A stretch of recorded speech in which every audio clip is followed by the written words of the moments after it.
परिषदो गावो दोग्धा गोपालनन्दनः पार्थो वत्सः सुधीर्भोक्ता दुग्धं गीतामृतं महत्। वसुदेवसुतं देवं कंसचाणूरमर्दनं देवकी परमानन्दं कृष्णं वन्दे जगद्गुरुम्। ॐ आनन्दमयी चैतन्यमयी सत्यमयी परमे ॐ आनन्दमयी चैतन्यमयी सत्यमयी परमे ॐ आनन्दमयी चैतन्यमयी सत्यमयी परमे ॐ नमो भगवते ॐ नमो भगवते ॐ नमो भगवते।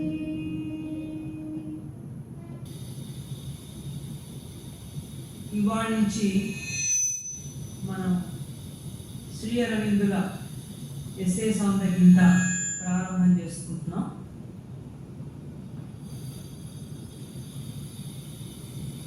ఇది ఎంత ముఖ్యమైనదో మనకు తెలుసు. శ్రీ అరవిందుల యొక్క యోగానికి, ఆయన ఇంటెగ్రల్ యోగాకి భగవద్గీత నేపథ్యం, పూర్వరంగం. దాన్ని శ్రీ అరవిందులు అనితర సాధ్యంగా ఎన్నో వ్యాఖ్యానాలలో లోపించినటువంటి సత్యాలన్నింటినీ కూడా వెలికి తీసి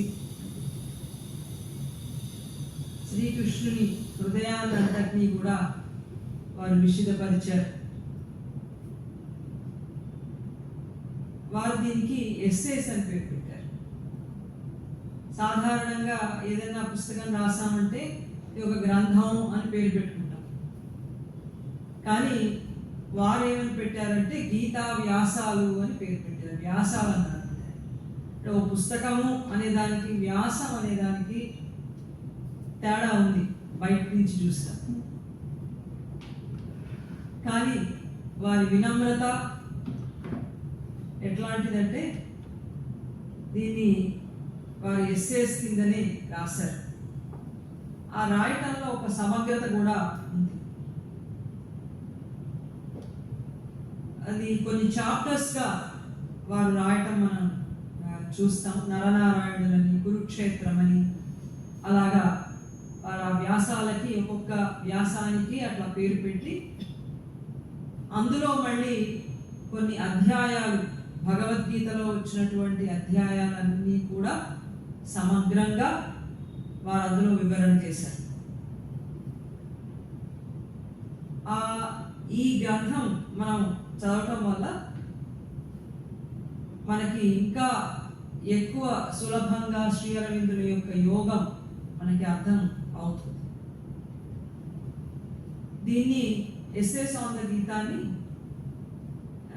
మా నాన్నగారు పూర్ణచంద్రరావు గారు 4 భాగాలుగా అనువాదం చేశారు. బృహద్ అనువాదం.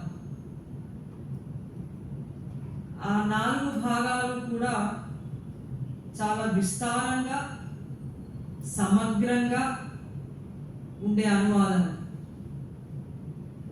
ఆ 4 భాగాలు వారు ఎలా పేర్లు పెట్టారంటే, మొదటి దానికి సాంఖ్య యోగ వేదాంత సంయోజనం అనేది మొదటి గ్రంథం, నాన్నగారి అనువాదం. రెండవ గ్రంథం దివ్య జన్మ దివ్య కర్మ. మూడవ గ్రంథం విభూతి విశ్వరూపం. నాలుగవ భాగం అది పరమ రహస్యం, గుహ్యం అని శ్రీకృష్ణుడు చిట్ట చివరి చెప్తాడే, గుహ్యమైనటువంటి దాన్ని నీకు చెప్తున్నాను అర్జున అని. పరమ గుహ్యమైనటువంటి, గుహ్యం అంటే రహస్యం, పరమ రహస్యమైనటువంటి వచనాన్ని శ్రీకృష్ణుడు చిట్ట చివర ఆయన చెప్తాడు. ఆ 4వ భాగంలో పరమ గుహ్యం, పరమం గుహ్యం అని 4వ భాగానికి పేరు పెట్టారు నాన్నగారు. ఆ అనువాద భాగాలలో మనకి చాలా ఉపయోగకరంగా ఉండేది ఏమిటంటే, ఇది వరకు వచ్చినటువంటి అన్ని వ్యాఖ్యానాలలో, భగవద్గీత వ్యాఖ్యానాలలో ఉన్నటువంటి ముఖ్యమైనటువంటి అంశాలన్నింటినీ అందులో ప్రస్తావన చేసి, శ్రీ అరవిందుల వ్యాఖ్యానం ఏమిటి అని చెప్పి, ఆ వ్యాఖ్యానానికి వెనకటి వ్యాఖ్యానాలకి ఎక్కడ తేడా ఉంది అని చాలా సవివరమైనటువంటి చర్చ చేయటం వల్ల ఒక సంపూర్ణమైనటువంటి అనువాదంగా అది ఉంది. అది ఇక్కడ కూడా ఉంది మనకి. ఈ అనువాదాన్ని మనం బేస్ చేసుకుని మనం ఈ 3-4 నెలలు ఎస్సేస్ ఆన్ ద గీత మనం చెప్పుకున్నాం. నిజానికి ఎస్సేస్ ఆన్ ద గీత కొంత వివరంగా చదువుకుంటే ఇంకా బాగుంటుంది, కానీ మనకు అంత సమయం లేదు. మనకి 3 నెలలు ఉన్నప్పటికీ నెలకి 4 వారాలే కనుక 4 వారాలను కూడా వాతావరణం సహకరించకపోతే మళ్ళీ అది కూడా ఉండదు. కాబట్టి మనం ఎస్సేస్ ఆన్ ద గీత గ్రంథాన్ని వివరంగా మనం చెప్పుకోవటం.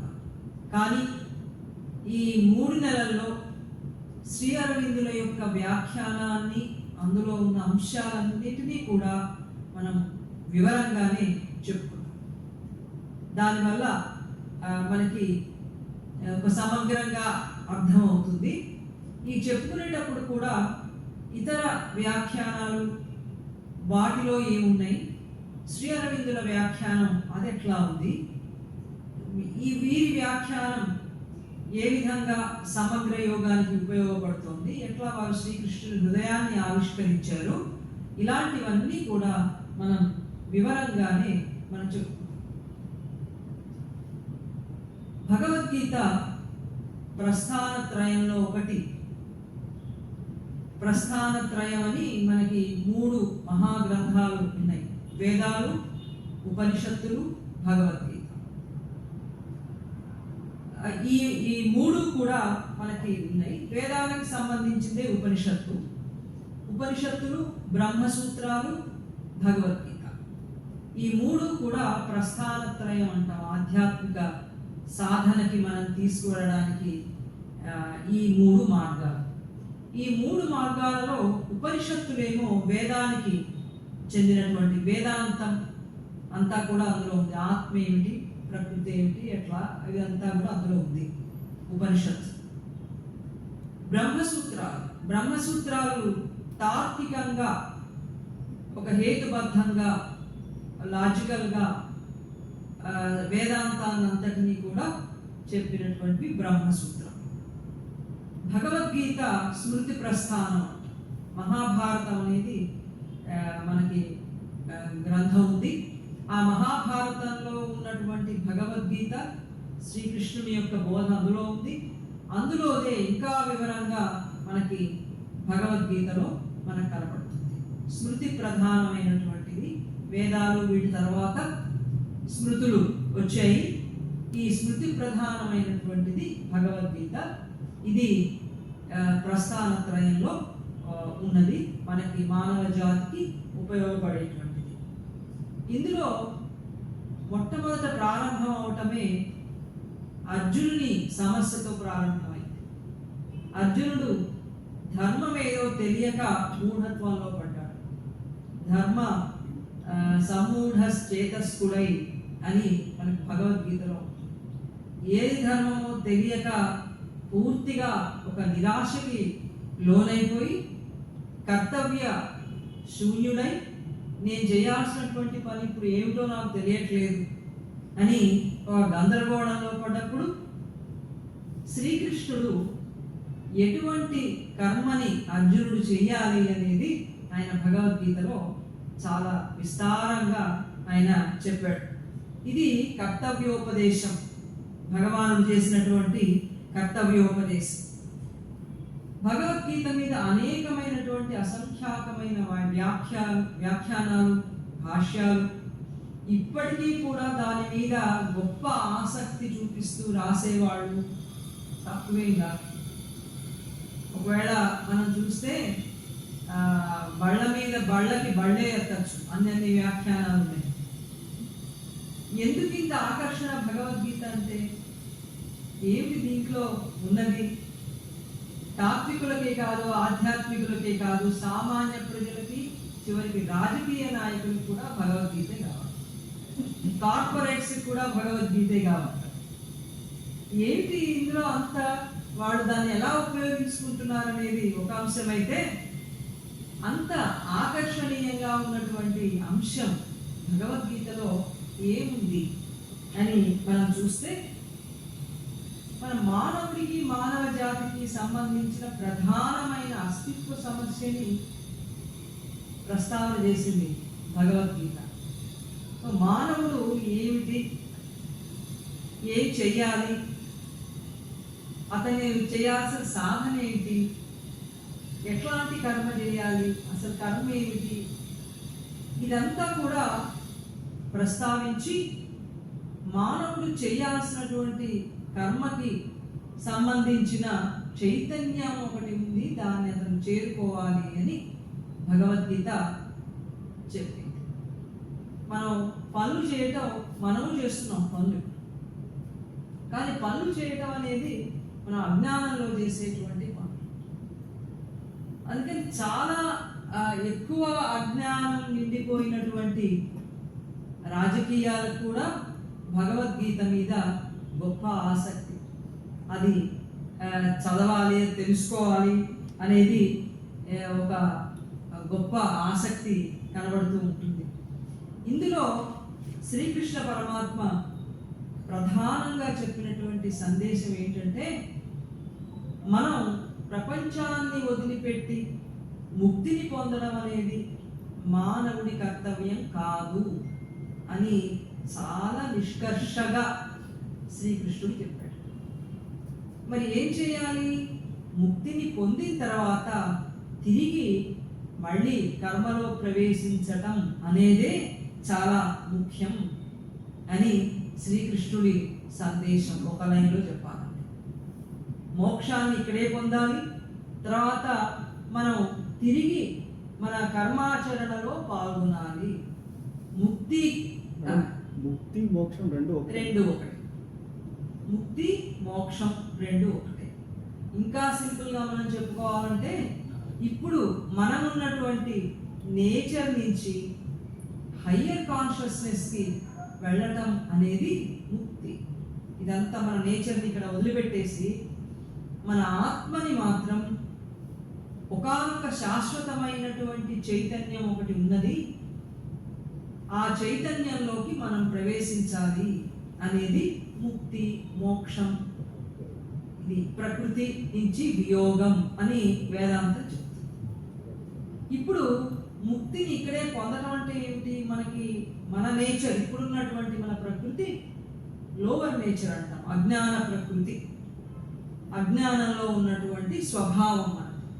మన మనస్సు కానీ, ప్రకృతి అంటే మన మనస్సు, మన శరీరం, మన ప్రాణం, బాడీ, వైటల్, మైండ్, ఈ మూడు నీ ప్రకృతి అని అంటాం. ఈ మూడు ప్రస్తుతం ఏ స్థితిలో ఉన్నాయి అంటే, ఇవన్నీ కూడా ఇగ్నోరెన్స్లో ఉన్నాయి, అజ్ఞానంలో ఉన్నాయి. అజ్ఞానంలో ఉండడం అంటే ఏమిటి? అజ్ఞానంలో ఉండడం అనంటే, ఇప్పుడున్నటువంటి చైతన్యంలో మనం కర్మలు చేస్తున్నప్పుడు ఇవన్నీ కూడా మనని ఎటువైపుగా తీసుకువెళ్తున్నాయి? దుఃఖంలోకి తీసుకెళ్తున్నాయి. తర్వాత చావు పుట్టుక అనేటువంటి ఈ చక్రంలోనే మనని ఉంచేస్తున్నాయి. తర్వాత పాపం పుణ్యం అనేటువంటి విధంగా కర్మలన్నింటినీ రెండుగా విభజించి ఇవి పాపకర్మలు, ఇవి పుణ్యకర్మలు, మనం ఇట్లా పుణ్యకర్మలు చేయాలి, ఇవి పాపకర్మలు, వీటిని వదిలిపెట్టాలి అని, ఇలా పాపము పుణ్యము అని, ఇట్లా ఉత్తమమైనవి కావు అని, ఇలా కర్మలన్నింటినీ కూడా రెండుగా విడదీసి చూస్తూ ఇటువంటి దుఃఖంలో ఉండి మృత్యువు పాలై జన్మల పరంపరలలో చిక్కుకునేటట్టు చేసేటువంటి మనసు, ప్రాణం, బాడీ, ఈ మూడింటిని కలిపి మనం అజ్ఞానం పిలుస్తాం, ఇగ్నోరెన్స్ అంటాం.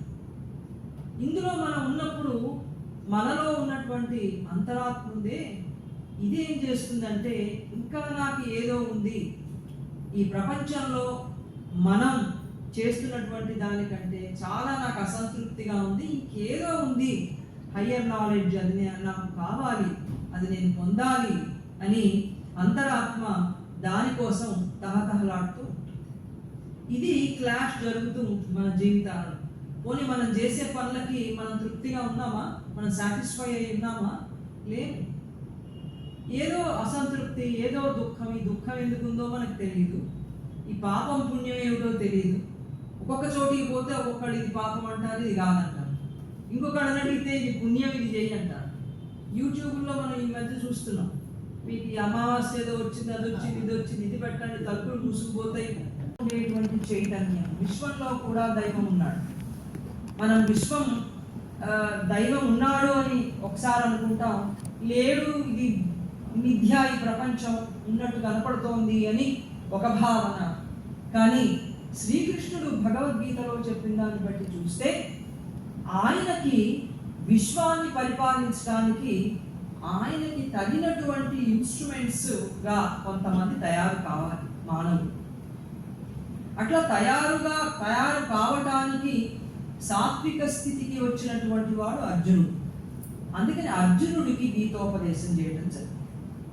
ఎవరికి చేయాలి? ఎవరైతే అవగాహన చేసుకుని ఈశ్వరుడికి శరణాగతులై ఈశ్వరుడు చెప్పింది చేయడానికి సంసిద్ధంగా తన ప్రకృతిని అంతటినీ కూడా ట్రాన్స్ఫార్మ్ చేసుకోగలడో ఆ స్థితికి వచ్చిన వాడికి ఉపదేశం అనేది, భగవంతుడు ఉపదేశం చేస్తే అప్పుడు ఆ స్థితికి వచ్చిన వాడు సంసిద్ధంగా ఉంటాడు కనుక తెలుసుకుని ఆయన దైవానికి ఇన్స్ట్రుమెంట్ అయి శ్రీకృష్ణుడు చెప్పినట్టుగా ఏం చెప్పాడో కృష్ణుడు అది చేయడానికి అర్జునుడు సిద్ధమైపోయాడు. అంటే ఇప్పుడు భగవద్గీతలో శ్రీ అరవిందుల వారు ఏం చెప్తున్నారంటే, మనం చెప్పుకుంటున్నదంతా కూడా శ్రీ అరవిందులు ఎస్సేస్ ఆన్ ద గీతాలో రాసిందే మనం చెప్పుకుంటున్నాం.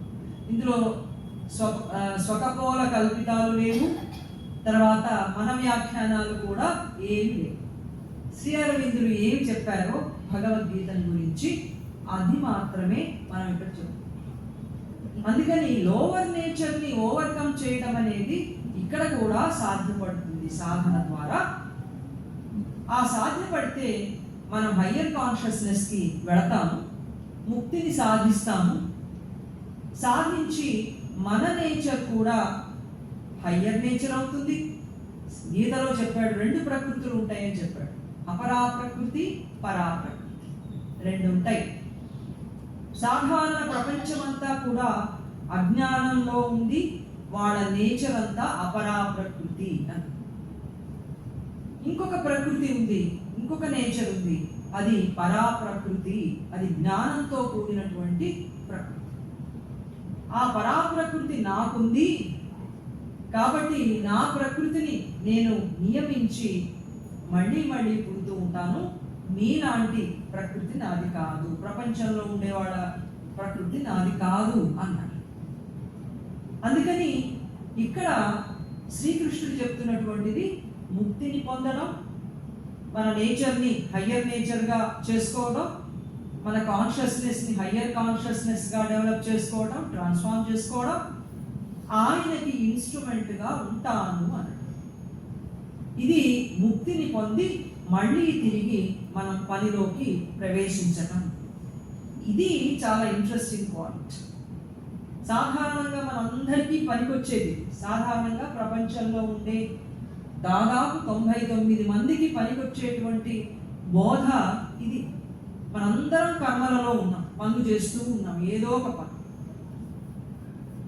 అయితే ఈ పనులు చెయ్యం అని ఏదో ఒక మూల కూర్చుంటే కూడా మన లోపల ఉన్న గుండె కొట్టుకుంటుంది, ఊపిరి తీసుకుంటూ ఉంటాం, ఏవో ఒక ఆలోచనలు వస్తూ ఉంటాయి. ఇవన్నీ కూడా శ్రీకృష్ణుడి దృష్టిలో కర్మలే, పనులేట. ఇవన్నీ పనులేగా. ఇవన్నీ మానగలవా అని అడిగాడు. మానలేం, మన చేతిలో లేదు, మన చేతిలో లేదు. అంచేత ఈ కర్మలు మానటం అనేది సాధ్యం కాదు. కాబట్టి ప్రపంచమంతా కర్మలలోనే నడవాలి. ప్రపంచం అంటేనే పనులు, పనులతోనే ప్రపంచమంతా కూడా నడవాలి. గనక ప్రపంచాన్ని నడిపేందుకు శ్రీకృష్ణుడికి ఒక ఉపకరణం తప్పనిసరిగా కావాలి. అట్లాంటి ఉపకరణాలు తయారు కావడానికి మనకి ఈ శ్రీకృష్ణుడి యొక్క బోధ పనికొస్తుంది. అందుకని అందరికీ ఇంట్రెస్ట్ ఇందులో ఉంది. దీనివల్ల మనం పనులు ఎలా చేయాలి అనేది ఇందులో మనకి కనపడుతుంది. కాబట్టి ఇది వరకు వచ్చినటువంటి అనేక వ్యాఖ్యానాలు, భాష్యాలు ఇవన్నీ కూడా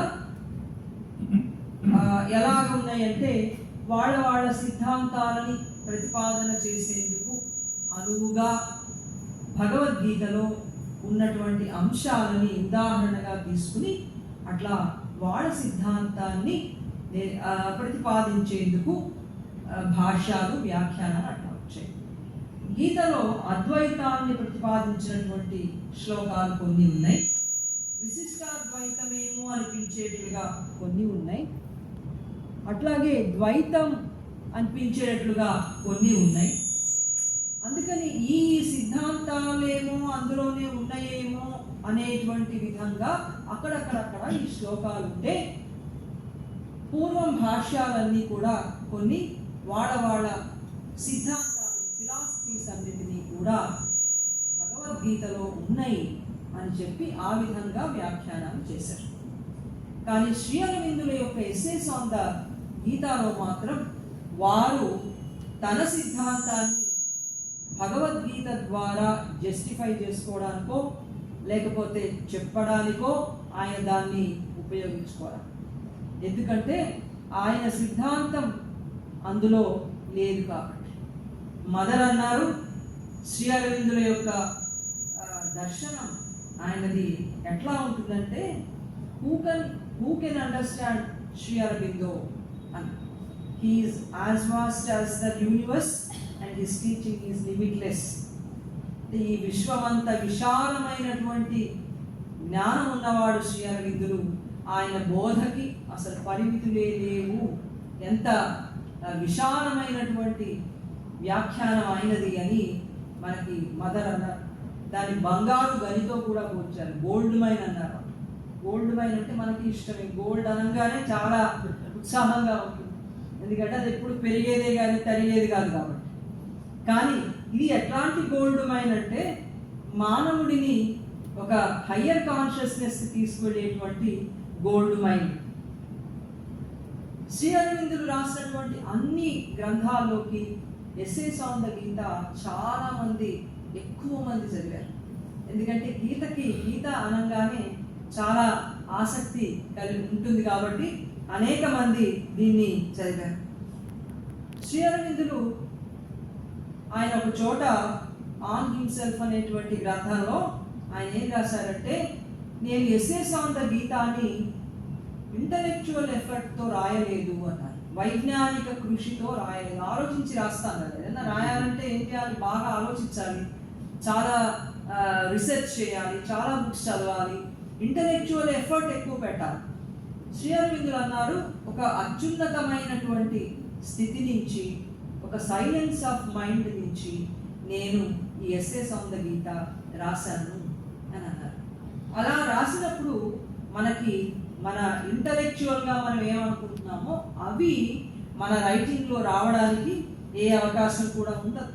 సో హయ్యర్ నుంచి ఏం వస్తుందో సరాసరిగా దాన్ని తీసుకుని అదే అక్షర రూపంలో పెట్టడం జరుగుతూ ఉంటుంది. శ్రీ అరవిందులు గీతని గురించి ఆయన ఏమన్నారంటే, గీతా బోధ ఎవరి కోసం రాశారు అని అన్నారు.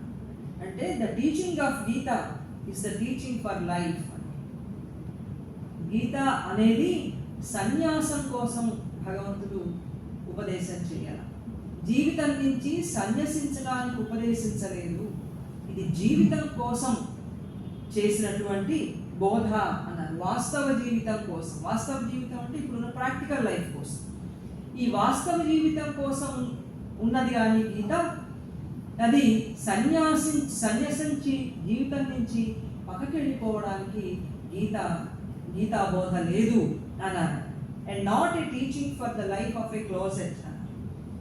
మానవుడికి అది ఏమి ఇస్తుంది అంటే ఇప్పుడు మనకి లేని అట్టర్ స్ట్రెంగ్త్, తర్వాత అట్టర్ బ్లిస్ ఇస్తుంది.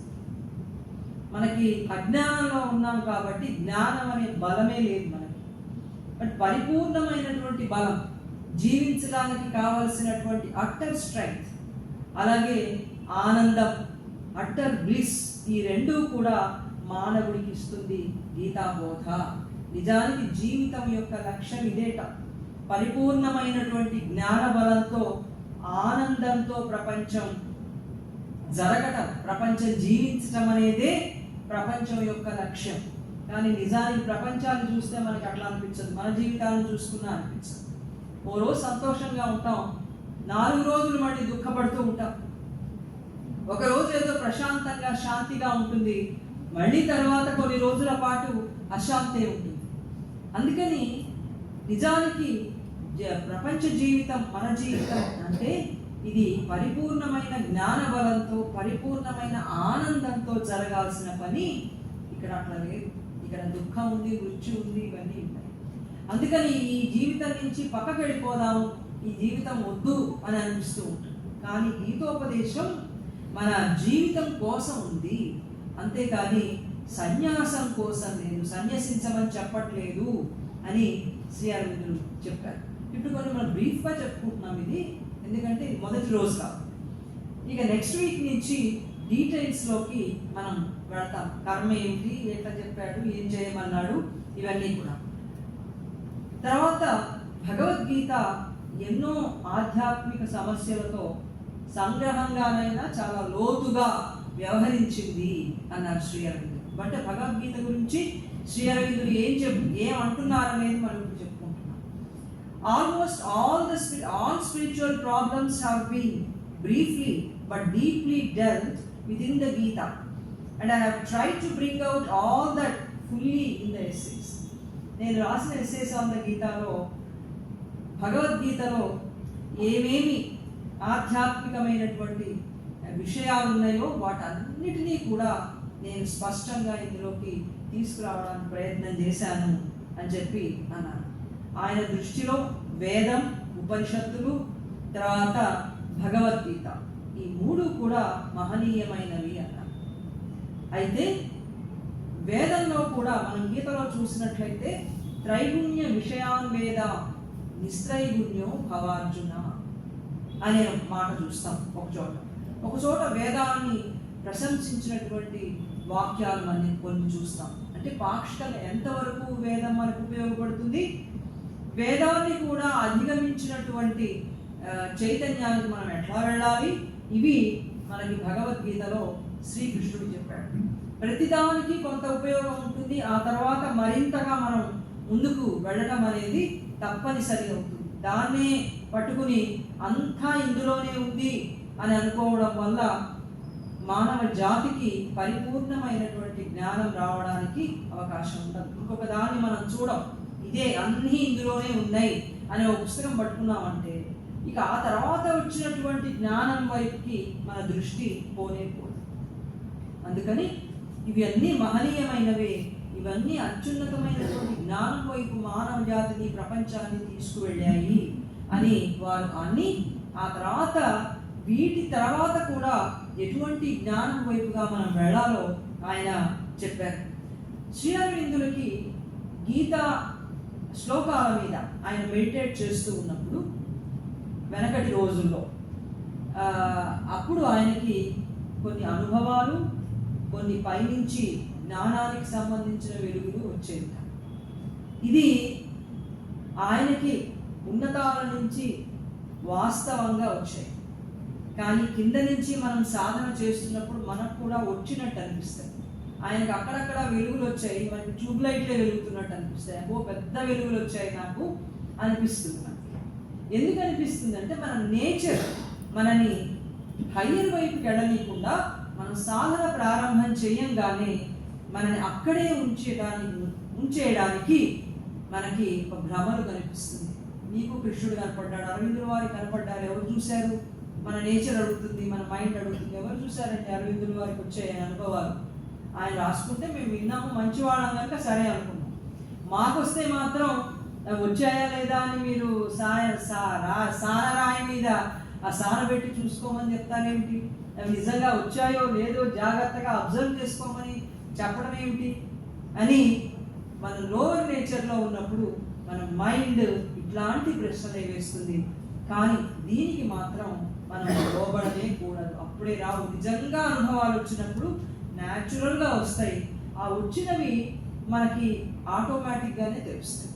అందుకని మనకి వచ్చాయా లేవా అనేది మనం చాలా జాగ్రత్తగా తరిచి చూసుకోవాల్సి ఉంటుంది. శ్రీ అరవిందులకి అటువంటి అనుభవాలన్నీ కూడా వచ్చాయి. శ్రీ అరవిందులు అన్నారు, శ్రీకృష్ణుడు భగవద్గీతలో ఇచ్చినటువంటి కర్మలకి సంబంధించిన సందేశం ఉందే, అది ఇంత పరిపూర్ణమైనటువంటి కర్మకి చెందిన బోధ. ఇంతవరకు ఇట్లాంటి కర్మయోగం అది వరకు మానవుడికి అనుభవంలో ఉన్న కర్మయోగాల కంటే కూడా ఇది అత్యంత పరిపూర్ణం అన్నారు. ఎప్పటి నుంచో మనకి యోగం ఉంది, కర్మయోగం ఉంది, మన కర్మయోగాలు ఉన్నాయి. కానీ భగవద్గీతలో మనకు కనబడుతున్నటువంటి కర్మయోగం అత్యంత పరిపూర్ణమైనటువంటి కర్మయోగం. ఎందుకంటే అది మానవుడిని దైవానికి సంబంధించినటువంటి ఇచ్చని, దైవేచ్ఛని పూర్తిగా స్వీకరించి ఆ దైవేచ్ఛతో కర్మ చేయటం ఎట్లాగో ఒక సాధనా మార్గాన్ని గీత ఇచ్చింది. గీత ఒక సాధనా మార్గాన్ని ఇచ్చింది. అది వాస్తవ జీవితానికి సంబంధించినటువంటి. గీతలో ఇంకొక విప్లవాత్మకమైనటువంటి అంశం ఏముంది అని అంటే, మనందరిలో కూడా ఒక అంతర్గతంగా దైవం ఉన్నాడు. ఇన్నర్ ప్రెజెన్స్ అని అంటాం. అంతర్గత సాన్నిధ్యం అని తెలుగులో దానికి అనువాదం. Inner presence. ఇన్నర్ ప్రెజెన్స్ ఉన్నప్పుడు మనకే తెలుస్తూ ఉంటుంది, అరే ఇది తప్పు, ఇది ఒప్పు, మనకు ఒక విచక్షణ వస్తుంది, ఇది జ్ఞానం, ఇది కాదు అని అర్థమవుతూ ఉంటుంది. ఆ ఇన్నర్ ప్రెజెన్స్ అనేది రెండు రకాలుగా ఉంటుంది. ఒకటి స్టాటిక్, రెండవది డైనమిక్. నిశ్చలమైన, నిరాకారమైన, శాశ్వతమైన, నిరంజనమైన, ఆనందమైన స్థితి, ఇది ఒకటి చెప్పారు. నిశ్చలమైనటువంటి స్థితి. ఈ ఆత్మ, ఇది ఒక ఆత్మ, నిశ్చలాత్మ. ఇది కర్మలో పార్టిసిపేట్ చేయదు, అలా ఉంటుంది అంతే. ఇంకొకటి ఉంటుంది డైనమిక్గా ఉంటుంది. Dynamic presence. డైనమిక్ ప్రెజెన్స్ అంటే మనం జీవితంలో పని చేయడానికి కావలసినటువంటి మార్గదర్శకత్వం, మనకి ఒక మార్గం చూపించడం, ఇవన్నీ కూడా ఆ ఇన్నర్ ప్రెజెన్స్ చేస్తుంది. ఆ ఇన్నర్ ప్రెజెన్స్కి రెండు రకాలైనటువంటి స్థితులు ఉన్నాయి.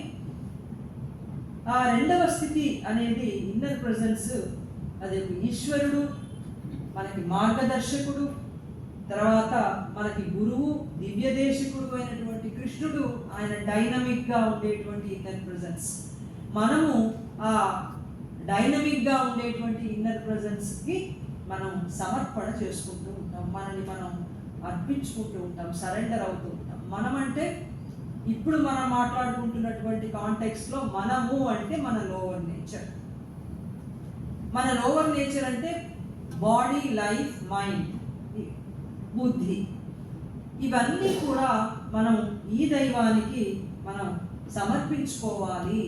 నేను లోపల ఉన్నాను, నేను అని శ్రీకృష్ణుడు భగవద్గీతలో చాలా చోట్ల చెప్తూ ఉంటాడు. అర్జున, నన్ను నివసిష్యసి మయ్యేవా, నాలో నివసించు, మన్మనాభవ మద్భక్తో మధ్యాజీ మాం నమస్కురు, నా చైతన్యానికి రా, నాకు నమస్కరించు, నాకు శరణు పొందు, నన్ను శరణు పొందు, నన్ను నన్ను అని మాట్లాడుతూ ఉంటాడు. ఈ నన్ను అనేది ఈశ్వరుడు, దైవం. ఆత్మ నన్ను అని అనదు. ఆత్మ నిశ్చలం, శాశ్వత కాబట్టి అది అలా కాన్షియస్నెస్గా ఉండిపోతుంది అంతే.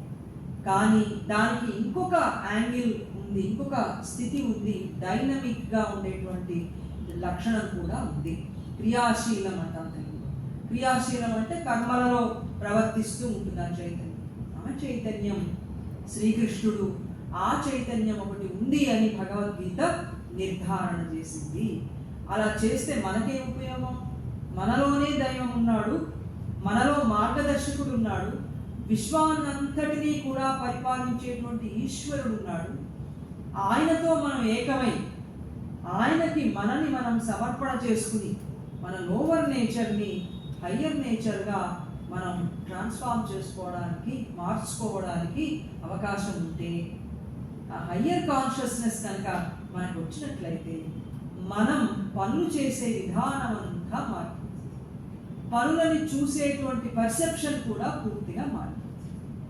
మారిపోయినప్పుడు ఉన్నదంతా ఆనందంగానే. ఇప్పుడు మనం ప్రతి పనిని రెండుగా విభజించాం.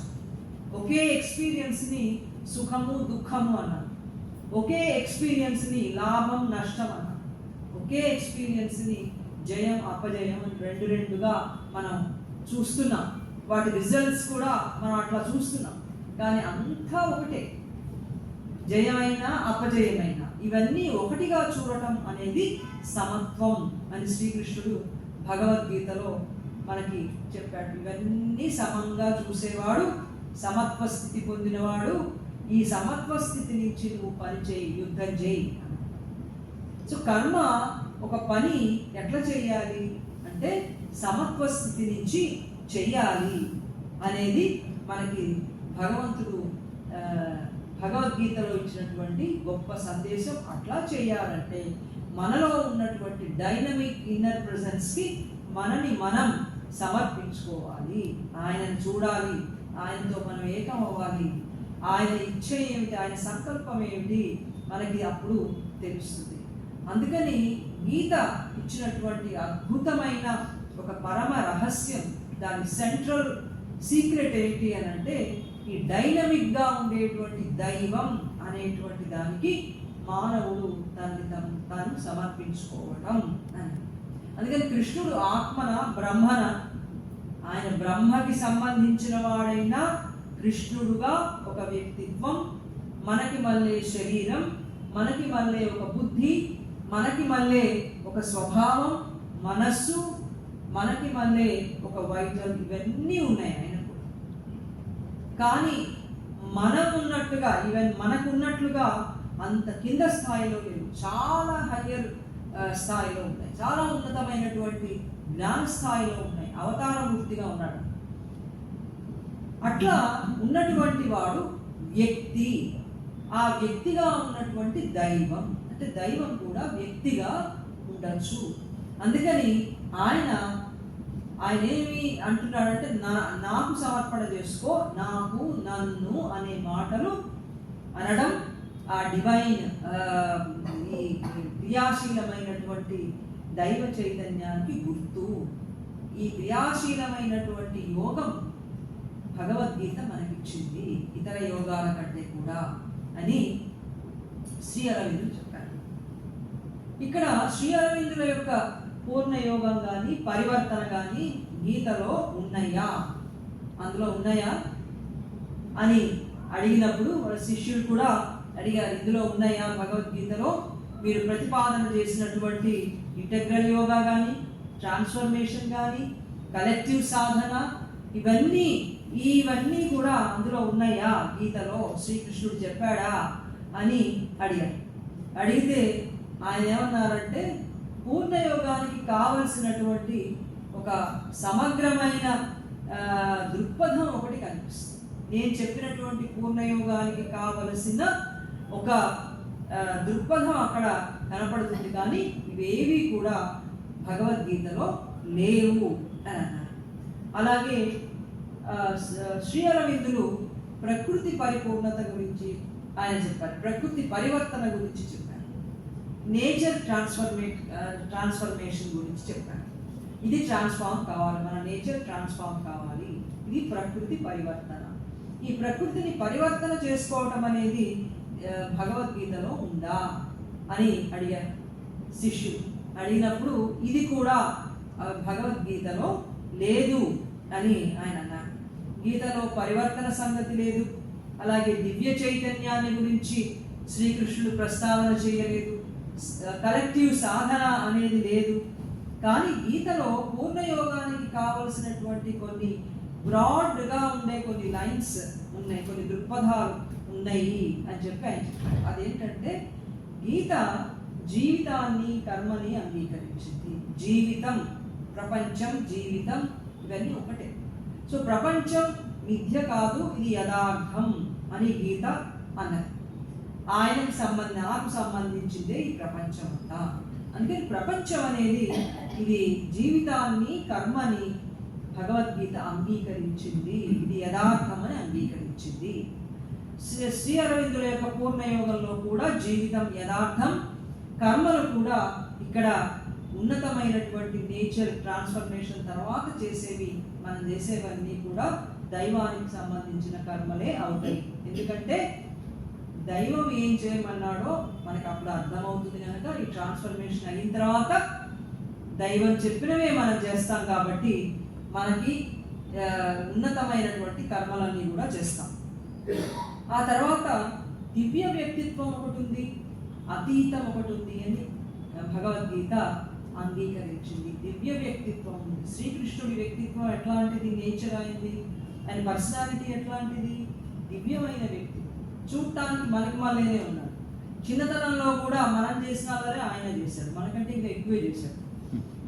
మొత్తం అంతా కూడా మామూలు వ్యక్తి ఎట్లా ఉంటాడో అదే విధంగా ఉంటున్నప్పటికీ కూడా ఆయనదంతా అత్యున్నతమైనటువంటి దివ్యత్వం కలిగినటువంటి నేచర్ అయింది. కాబట్టి దివ్య వ్యక్తిత్వం అనేది సాధ్యం అని, డివైన్ పర్సనాలిటీ అనేది సాధ్యమని గీత మనకి చెప్తున్నది. నా దాంట్లో కూడా అది ఉన్నది అన్నారట. ఆ తర్వాత గీత రెండు ప్రకృతుల గురించి ప్రస్తావన చేసింది. పరాప్రకృతి, అపరాప్రకృతి అనేవి రెండు ఉన్నాయి. దైవానికి పరాప్రకృతి, జ్ఞాన ప్రకృతి, మిగతా ప్రపంచాందంతా అపరాప్రకృతి, ఇదంతా కూడా ఇగ్నోరెంట్ నేచర్, కంప్లీట్గా లోవర్ నేచర్. కాబట్టి ఈ రెండు ప్రకృతులు ఉన్నాయి. మానవుడు సాధన చేసి శ్రీకృష్ణుడి వ్యక్తిత్వం లాగా మనం కూడా అట్లా అవ్వచ్చు అనేది గీత ప్రతిపాదన చేసింది. లేకపోతే చిట్ట చివర అర్జునుడు 18 అధ్యాయాలు అయిపోయిన తర్వాత కరిష్యే వచనం తవా అనే మాట ఒకటి అంటాడు కదా, కృష్ణ నువ్వు చెప్పిందే నేను చేస్తాను. అంతకుముందే ఏమన్నాడు, అంతకుముందు అన్నదంతా కూడా నేను చెయ్యలేను, నా వల్ల కాదు, కాళ్ళు ఉంటున్నాయి, చర్మం మండిపోతోంది, గాంధీవం జారిపోతోంది, అంతా నా వాళ్ళు భిక్షం ఎత్తుకునైనా జీవిస్తా కానీ నాకు త్రైలోకాధిపత్యం వచ్చినా నాకు వద్దు, వాడు నన్ను చంపితే నేను చచ్చిపోతా కానీ నేను మాత్రం నా వాళ్ళని చంపను. ఇలాంటి భావనలతో ఉన్నటువంటి అర్జునుడు శ్రీకృష్ణుని యొక్క బోధ తర్వాత నాకు పూర్తిగా ఈ అజ్ఞానం అంతా కూడా పోయింది, నష్టో మోహ స్మృతిర్లబ్ధ్వా త్వత్ప్రసాదాన్మయాచ్యుత స్థితోస్మి గత సందేహ కరిష్యే వచనం తవా. నా మోహం పోయింది, నాకు ఇప్పుడు స్పష్టంగా నా కర్తవ్యం తెలిసింది. ఏ కర్తవ్యం అది? నువ్వు ఏది చెప్తే అది. నువ్వు యుద్ధం చేయమంటే యుద్ధం చేస్తా, ఇంటికి వెళ్ళిపో అంటే వెళ్ళిపోతా.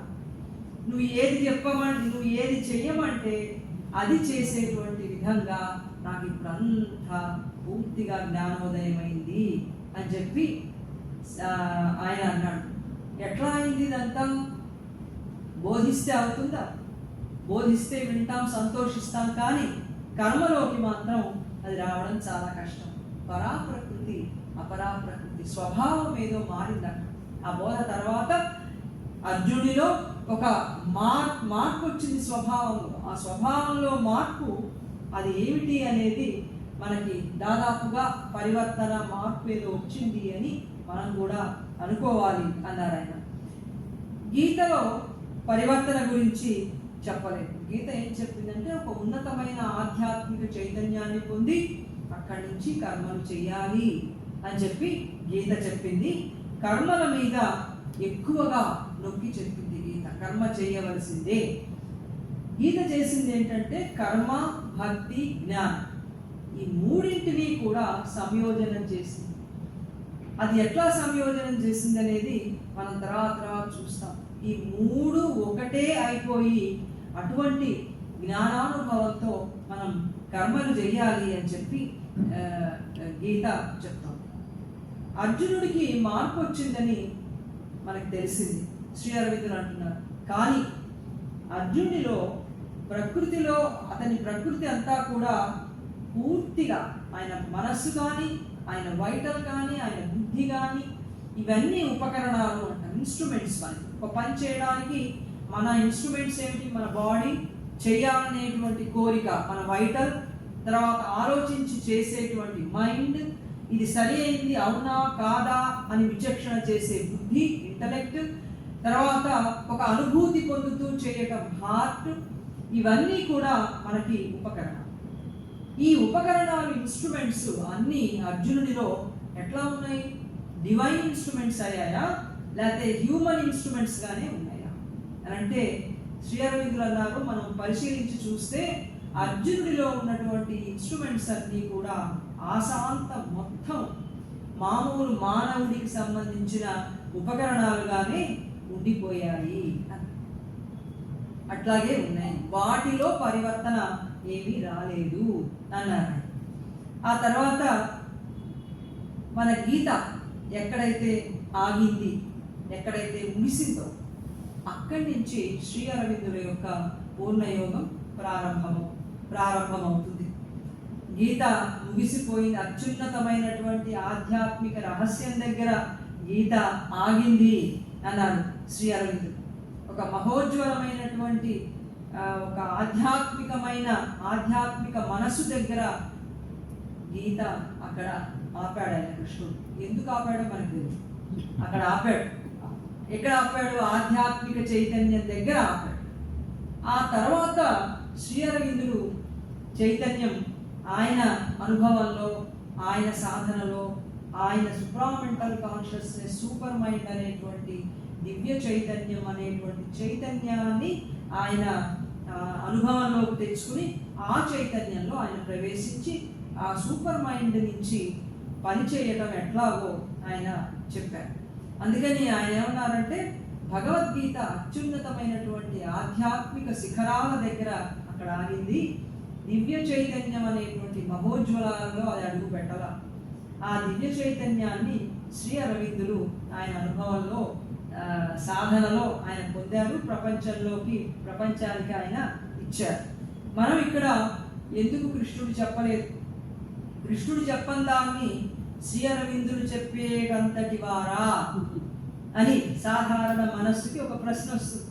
కృష్ణుడు చెప్పింది అయిపోయింది, కృష్ణుడు ఎంత చెప్పాడో ఇక అంతా అయిపోయింది, చెప్పడానికి ఏమి లేదు అని మామూలుగా సాధారణంగా మనస్సుకు అనిపిస్తూ ఉంటుంది. ఇంకేముంటుంది? శ్రీకృష్ణుడు భగవంతుడు, ఆయనని మించినటువంటి దైవం లేడు.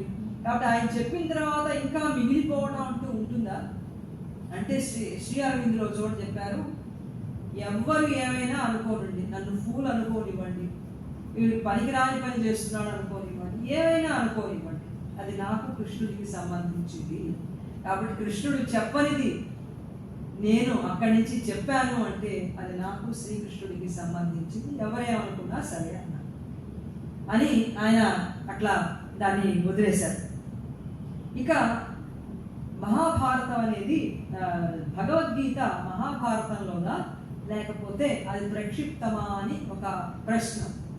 ఎవరైనా వేరే వాళ్ళు రాసిందా లేకపోతే మహాభారతంలోనే ఉన్నదా అంటే దాన్ని మనం చాలా మహాభారతాన్ని పరిశీలించినప్పుడు దాని శైలి, అక్కడ శ్రీకృష్ణుడు చేసినటువంటి బోధ ఇదంతా చూసినప్పుడు, భగవద్గీతలో శ్రీకృష్ణుడి సందేశం చూసినప్పుడు దాదాపుగా అన్ని దగ్గరగానే ఉంటాయి.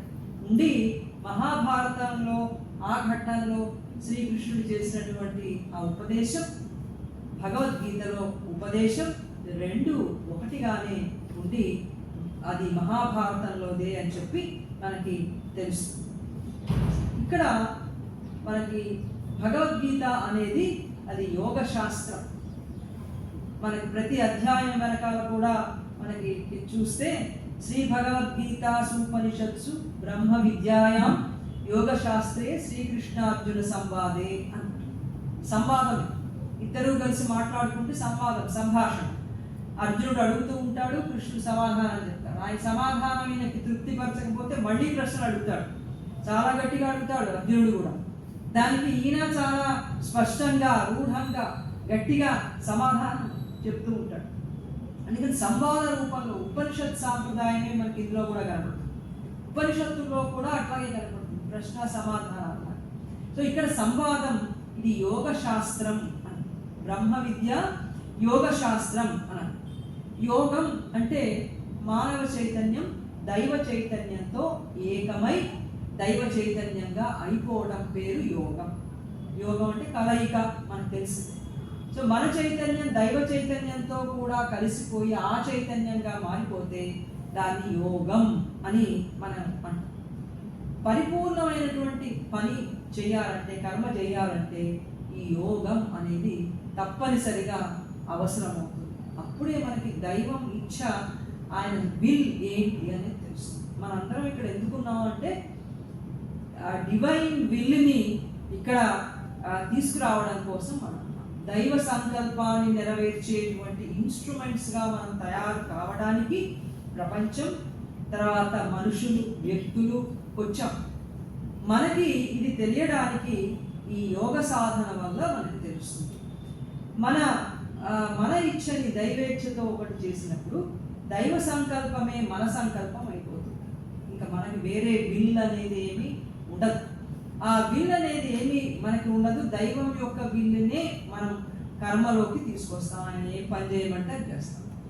ఇట్లా కావాలంటే మన సాధన ఎట్లా చేయాలో భగవద్గీత మనకి చెప్తుంది. దైవేచ్ఛతో మన ఇచ్చ ఒకటి కావాలంటే ఎట్లాంటి సాధన చేయాలి. ఇందాకే మనం అనుకున్నట్లుగా జీవితం అనేది భగవద్గీతకి ఇది వాస్తవ జీవితం కోసం ఉన్న ఉపదేశం. భగవద్గీత చెప్పిందాన్ని అందుకని మొట్టమొదట మనం నిష్కామ కర్మతో ప్రారంభం చేయడం. గీత ఫలితం ఆశించకుండా చేసేటువంటి పని, ఏ పని చేసినా ఫలితాన్ని ఆశించకుండా చేయటం. మెటీరియల్ బెనిఫిటే కాకుండా మనసులో కూడా ఎక్కువ మనసే బాధపడుతుంది. మనం ఏదన్నా ఒకటి చేయంగానే అవతల వాడు ఏదైనా రియాక్ట్ కాగానే మనం ఎంతో బాధపడిపోతాం. అయ్యో నేను ఇంత మంచిగా చెప్తూ ఉంటే ఇట్లా ఎందుకు వ్యతిరేకం వస్తుంది అని మనసు ఎక్కువ బాధపడుతుంది. మనసు బాధపడటం అంటే దాని అర్థం ఏమిటంటే మన అహం బాధపడుతుంది, ఈగో బాధపడుతుంది. ఈగో ఆ రియాక్షన్కి ఈ రియాక్షన్ ఇట్లా వస్తుంది. అయితే అవతల వాడితో పోట్లాడుతుంది ఈగో, లేకపోతే నిరాశతో డిప్రెస్ అయిపోయి దుఃఖపడుతున్నైనా ఉంటుంది. ఇది కూడా ఇట్లా కూడా ఉండకూడదు. మనం ఏం పని చేసినా ఈగో కావలసినటువంటి విధంగా ఆ రిజల్ట్స్ కోసం మనం చేయకూడదు. అందుకని నిష్కామ కర్మయోగం మొట్టమొదటగా గీత చెప్పినటువంటి సాధనలో మొట్టమొదటి ఫలితం ఆశించకుండా పనిచేయి. ఫలితం ఆశించకపోతే నేను ఎలా బతుకుతాను? ఎట్లా బతుకుతాం అంటే ఆధ్యాత్మికమైనటువంటి జీవితంలో ఉండాలి అని అంటే, మన జీవితాన్ని ఆధ్యాత్మికంగా మనం మలుచుకోవాలి అని అంటే మనం ఫలితం ఆశించకుండా పని చేయటం అనేది తప్పనిసరి. ఇది మొట్టమొదటి దశ.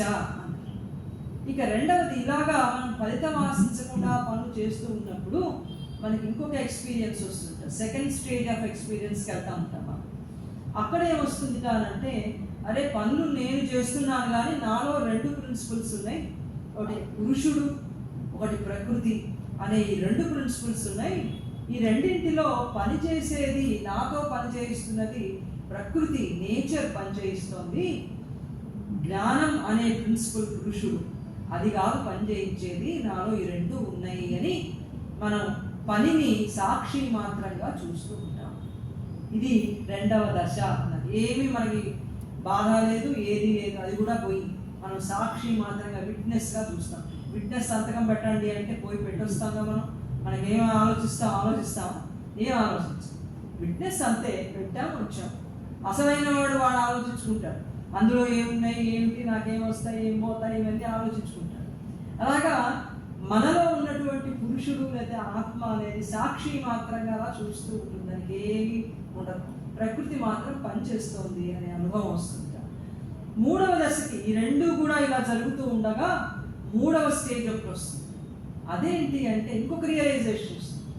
అరే ప్రకృతి ఇప్పటిదాకా పనులు చేస్తుందని నేను అనుకుంటున్నా, కానీ కాదు సుమా, ప్రకృతి కాదు పని చేస్తున్నది, పరమాత్మ ప్రకృతిని పని చెయ్యి అని ఆదేశం ఇస్తే ఈ ప్రకృతి పనిచేస్తోంది అని ఈశ్వరుడు అనేవాడు ఉన్నాడు, ప్రకృతి కూడా ఆయన కిందదే అనే అనుభవం అది వస్తుంది. ఇట్లా ఈ సాధన దశలు ఇట్లా చెయ్యాలి అని భగవద్గీతలో ప్రతి దశలో కూడా, మామూలు వాస్తవిక జీవితంలో ఇది మరి సాధ్యమేనా, ఎంత కష్టం అంటే నిజమే కష్టమే. లాభాలు ఆశించకుండా జయాపజయాలు ఇవన్నీ కూడా ఒకటే అనాలి అంటే అది చాలా కష్టసాధ్యమే. కానీ మనం ఈ దైవానికి ఇన్స్ట్రుమెంట్గా ఉండాలంటే, ఆధ్యాత్మికంగా జీవించాలంటే ఈ విధంగానే మనం సాధన చేయాలి. ఇక భగవద్గీత సంయోజన గ్రంథం అన్నారు. సాంఖ్యము, వేదాంతము, యోగము ఈ మూడింటిని కూడా సింథసైజ్ చేసింది భగవద్గీత. వేదంలో చెప్పినటువంటి కొన్ని మాటలు, కొన్ని అర్థాలు, వాటి విస్తృతమైనటువంటి అర్థాన్ని గీత ఇచ్చింది. ఉదాహరణకి మనకి యజ్ఞం, కర్మ, ప్రకృతి, పురుషుడు, ఈశ్వరుడు ఇలాంటి మాటలన్నీ మనం వింటూ ఉంటాం. సాంఖ్యం అని ఒక సిద్ధాంతం ఉంది మనకి, వేదాంత సిద్ధాంతం. యోగం అని ఒక సిద్ధాంతం ఉంది, తర్వాత వేదాంతం అని ఒకటి, మూడు ఉన్నాయి. ఈ మూడింట్లో కూడా సాంఖ్యమేమో పురుషుడు, ప్రకృతి అని విభజన చేసి ప్రపంచంలో జరిగే కర్మకలాపాలన్నీ కూడా ప్రకృతి చేస్తోంది అని చెప్తుంది. యోగమేమో కర్మలు చేసి ఉన్నతమైనటువంటి స్థితి నుంచి కర్మలు ఎట్లా చేయాలో యోగం చెప్తుంది. అలాగే వేదాంతంలో ఆత్మ, దాని గురించినటువంటి వివరాలన్నీ ఉంటాయి. ఈ మూడింటిని కూడా సింథసైజ్ చేసి శ్రీకృష్ణుడు ఈ మాటలన్నిటికీ కూడా ఒక నూతనమైనటువంటి అర్థాలని భగవంతుడు ఇచ్చాడు, కొత్త అర్థాలు ఇచ్చాడు, కొత్త ప్రాముఖ్యత ఇచ్చాడు. దీనివల్ల మనకి సర్వకర్మలు కూడా ప్రపంచంలో సాధనగా తీసుకోవడానికి వీలు కలుగుతుంది. వేదంలో చెప్పిన యజ్ఞం శ్రీకృష్ణుడు కూడా కొంత అంగీకరించాడు. పోను ముందు అధ్యాయాల్లో, తర్వాత అధ్యాయాల్లో చూసినప్పుడు యజ్ఞం అనేది ఆత్మ సమర్పణ అయింది. గీతలో ఆత్మ సమర్పణ అన్నాడు ఆయన. అలాగే వేదంలో చెప్పిన యజ్ఞ, యాగాది కర్మలు ఇవన్నీ కూడా గీతలో తర్వాత అధ్యాయాలు వచ్చేసరికి సర్వకర్మలు అయినాయి. మనం చేసే ప్రతి పని కూడా భగవంతునికి అర్పణగా చేసి ఆయన ఇన్స్ట్రుమెంట్గా మారడానికి అవకాశం. మనం చదువుకున్నా, ఉద్యోగాలు చేసినా, ఏ పనులు చేసినా సర్వకర్మలు కూడా మనం మోక్షప్రాప్తికి ఉపయోగించుకోవచ్చు అని చెప్పి భగవద్గీత చెప్తుంది. వేదాంతానికి వెళ్తే మన ప్రపంచం అంతా కూడా విద్య కనుక ఈ కర్మలన్నీ మనని అజ్ఞానానికి బంధిస్తాయి. కాబట్టి ఈ కర్మలు కాదు మనం చేయాల్సినవి, చిత్తశుద్ధి కోసం మాత్రమే ఈ పనులు చేస్తాము అని వేదాంతం మనకి చెప్తుంది. కానీ భగవద్గీత అలా కాకుండా సర్వకర్మలు కూడా మన సాధనకి ఉపయోగపడేవే అని చెప్పి చెప్తుంది. అలాగే క్షరపురుషుడు, అక్షర పురుషుడు, ఉత్తమ పురుషుడు అని ముగ్గురు పురుషుల్ని భగవద్గీత చెప్తుంది. సాంఖ్యంలో పురుషుడు ఒకడే, సాంఖ్య సిద్ధాంతాల్లో. భగవద్గీతలో ముగ్గురు పురుషులు ఉన్నారు. అంటే ఒక దశ, ఇంకొక దశ, ఇంకొక దశ. క్షర పురుషుడు, అక్షర పురుషుడు, పురుషోత్తమ. వీళ్ళెవరు, ఏమిటి, ఎట్లా చేస్తారో మనం తర్వాత డీటెయిల్డ్గా చెప్పుకుంటాం. మనకి ఊరికే ఇప్పుడు కొన్ని కాన్సెప్ట్స్ ఏంటి అని తెలుసుకోవడానికి మనం చెప్తాం. నిర్వాణం అనేది మనకి కనిపిస్తుంది మోక్షం అనే అర్థంలో. భగవద్గీత దగ్గరకు వచ్చేసరికి నిర్వాణం పొందాక కర్మలు చేయటం కూడా, సాధారణంగా మోక్షం పొందిన తర్వాత ఇంకేం కర్మలు చేస్తాం? రమణ మహర్షి మోక్షం పొందారు, ఆయన ఏం పనులు చేస్తారు? ఆయన ఏం పనులు చేయరు, ఆయన ఆత్మలో అలాగా ఆనందిస్తూ ఉంటారు అంతే. ఆయన మనలాగా ప్రపంచంలో అన్ని కర్మలు నడుస్తున్నట్టు, పనులు నడుస్తున్నట్టు అట్లా పనులు చేస్తారా? వాళ్ళు పనులు చేయరు, ఎందుకంటే ఆత్మనిష్ఠులు అయిపోయినారు కాబట్టి వాళ్ళకి కర్మలతో పని లేదు.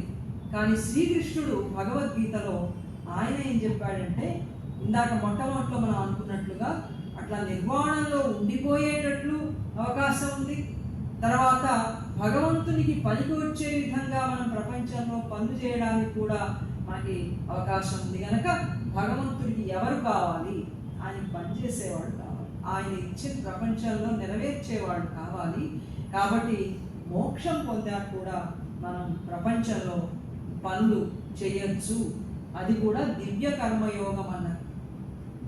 అట్లా పనులు చేస్తే దైవ చైతన్యంతో మనం కనుక ప్రపంచంలో పనులు చేస్తే ఆ కర్మ పేరు దివ్య కర్మ యోగం. దైవం కర్మ చేసినట్లుగా మనం కూడా ఇక్కడ కర్మలు చేయగలుగుతాం. దైవం ఎట్లా కర్మలు చేస్తాడనేది మనం తర్వాత చూద్దాం. అలాగే చివరిది చెప్పి మనం ఇప్పుడు ఆపుదాము. గీతలో అంతరార్థం ప్రధానం అనే ఒక అభిప్రాయం. గీత అంటే కురుక్షేత్రం అంటే మానవుడి యొక్క మనస్సు అంతరంగం, పాండవులంటే మంచి గుణాలు, కౌరవులంటే చెడ్డ గుణాలు. కాబట్టి కౌరవులకి పాండవులకి ఘర్షణ, అక్కడ యుద్ధం అయిందంటే మంచి గుణాలకి చెడ్డ గుణాలకి మధ్యన జరిగే ఘర్షణ. ఇవి భగవద్గీతలో ఈ అర్థంలో చెప్పారు అని అదొక అభిప్రాయం. నిజానికి అట్లా చెప్పి ఉన్నట్లయితే శ్రీకృష్ణుడు అర్జునుడితో ఏమంటున్నాడు? అర్జున, వెంటనే నువ్వు ఈ కౌరవులందరినీ కూడా యుద్ధంలో చంపవలసిందే అన్నాడు. కౌరవులు చెడ్డ గుణాలైతే చెడ్డ గుణాలను చంపమని చెప్తున్నాడా? దానికి ఇంత పెద్ద కురుక్షేత్రం ఎందుకు? ఇదంతా ఎందుకు? తర్వాత ఆ యుద్ధం తర్వాత ఆ బోధ ఇదంతా ఎందుకు అంటే, లోతుగా చూసినట్లయితే ఇది గుణాలు సంబంధించినటువంటిది కాదు. బాహ్యార్థము ప్రధానమే, తర్వాత అంతరార్థము కూడా కొంత ప్రధానమైనప్పటికీ బాహ్యార్థం కూడా ప్రధానమే. కాబట్టి యుద్ధం ఏమిటి, ఇది ఎందుకు ఇట్లా వస్తుంది, ఇదంతా కూడా మనం లోతుగా ఆలోచించాల్సిందే. గీత హింసని ప్రతిపాదించిందా? ఈ దేవుడు హింస చేయమని చెప్పాడు అని అంటూ ఉంటే మనకి సమాధానం ఏం చెప్పాలో తెలియక అటు ఇటు చూసి అహింస పరమో ధర్మ అని కదా వేదం చెప్తున్నది. మరి శ్రీకృష్ణుడు ఏమిటి, యుద్ధం చేయి, అందరినీ చంపు, నేను చంపని మొర్రో అని ఈయన బాధపడుతుంటే అర్జునుడు చెప్పిందే కరెక్ట్గా తోస్తుంది మనకు ఒక్కొక్కసారి. మనకంటే మానవ చైతన్యానికి, మానవుడు ఇప్పుడున్నటువంటి స్థాయి చైతన్యానికి అర్జునుడు చెప్పిందే సరైనదిగా తోస్తుంది. నిజమే కదా, అహింసే కదా నిజమైనది. కానీ శ్రీకృష్ణుడు హింస చేయమని చెప్తున్నాడా, చంపమని చెప్తున్నాడు ఏమిటి? ఇది ఎట్లా సమర్థించాలి మనకి అన్నప్పుడు శ్రీ అరవిందులు ఎంత గొప్పగా వ్యాఖ్యానం చేశారంటే, ఇప్పుడున్నటువంటి ప్రపంచం అంతా కూడా ఇది అజ్ఞాన ప్రపంచం. ఈ అజ్ఞాన ప్రపంచం జ్ఞానం వైపుగా పోతోంది. అజ్ఞానంలోనే ఉన్నట్లు ఆ జ్ఞానం వైపుగా నడుస్తోంది. ఆ జ్ఞానం వైపుగా వెళుతూ ఉన్నప్పుడు అజ్ఞాన ప్రపంచంలో హింస అనేది అనివార్యంగా ఉంటుంది. ఎంత హింస, మనం మంచిగా ఉన్నా కూడా వేరే వాడు వచ్చి తంతున్నాడు. మనం ఎంతో మంచి మాటలు చెప్పుకుంటూ మన ఇంట్లో మనం ఉంటే మన మీద హింస చేసేవాడు ఎంతమంది ఉన్నారు. అలాగే ప్రపంచంలో కూడా ఈ యుద్ధాలన్నీ ఎలా జరుగుతున్నాయి, ఎంత ఈగోయిస్టిక్గా ఎట్లా జరుగుతున్నాయి. కాబట్టి అహం పరిపాలిస్తున్నటువంటి, అజ్ఞాన ప్రకృతి పరిపాలిస్తున్నటువంటి ఈ ప్రపంచంలో హింస అనేది అనివార్యమవుతుంది. నియమంగా అహింస చాలా గొప్ప సిద్ధాంతమే. కానీ ఒక్కొక్కసారి దుష్ట ప్రవృత్తులన్నీ కూడా ప్రబలి ప్రపంచాన్నంతటినీ కూడా నాశనం చేసేస్తుంటే హింసతో వాటిని నిర్మూలించడం అనేది తప్పనిసరి అవుతుంది. అక్కడ హింస అనేది దివ్య హింసే, కానీ అది అహం నుంచి చేసేటువంటి హింస కాదు. ప్రాణిక హింస అహం నుంచి చేస్తే అది మహాపాపం, రౌరవాది నరకాలు వస్తాయి, అది చేయకూడని పని. అటువంటి పాపాత్ముడిని నేను దగ్గరికి తీసుకోనని కూడా శ్రీకృష్ణుడు చెప్పాడు. కానీ ఈ దివ్య హింస అవసరం అవుతుంది. వినాశాయ చ దుష్కృతాం అని కదా శ్రీకృష్ణుడు చెప్తున్నాడు. పరిత్రాణాయ సాధూనాం వినాశాయ చ దుష్కృతాం. దుష్టులని నాశనం చేయటం అనేది అవతారం యొక్క ప్రథమమైనటువంటి పని.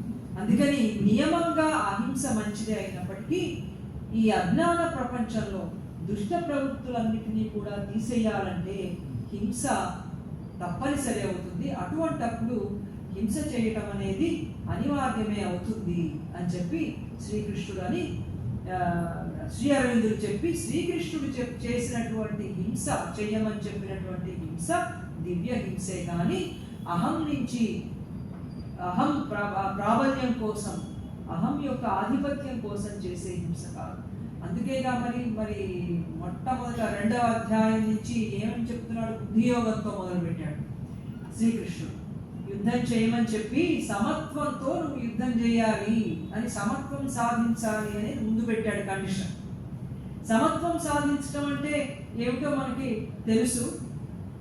ఈ లాభాలాభాలు, జయాజయాలు ఇవన్నీ కూడా అన్నింటినీ సమానమైనటువంటి దృష్టితో చూడగలిగినటువంటి సమత్వ స్థితి వచ్చాక నువ్వు యుద్ధం చేస్తే పాపం రాదు అని చెప్పాడు. అక్కడికి వెళ్ళిన తర్వాత చేయాలి. అందుకని జ్ఞానం వచ్చిన తర్వాత దైవం చెప్పినటువంటి హింస ఇక దాంతో మనకి చేస్తామా చెయ్యమా అనేటువంటి సంబంధం అనేది ఉండదు. సమత్వం సాధించాం, జ్ఞానం పొందాం కాబట్టి మన శిరోధార్యం ఏమిటంటే దైవం చెప్పినటువంటి పనిని యథాతథంగా నిర్వహించడమే. అటువంటి జ్ఞాన స్థితిలో అక్కడ ఇది హింస అహింస అనేటువంటి ప్రసక్తి ఉండదు అని చెప్పి శ్రీకృష్ణుడు చెప్పింది అహం నుంచి చేయమన్నటువంటి హింస కాదు, సమత్వం నుంచి, జ్ఞానం నుంచి దుష్టత్వాన్ని నిర్మూలించడానికి తప్పనిసరి అయినటువంటి హింసని గురించి ఆయన మాట్లాడాడు అని చెప్పి శ్రీ అరవిందులు ఎస్ఏ సౌందర్యగీతాలో చాలా సుదీర్ఘమైనటువంటి వివరణ ఇచ్చారు. ఇక్కడ మనం ఆపి ఇక వచ్చే వారం నుంచి మనం కొంచెం లోతుగా ప్రతి అధ్యాయం ఎట్లా ఉంది, శ్రీ అరవిందులు ఏ విధంగా వ్యాఖ్యానం చేశారు అనేది మనం ప్రారంభించాం.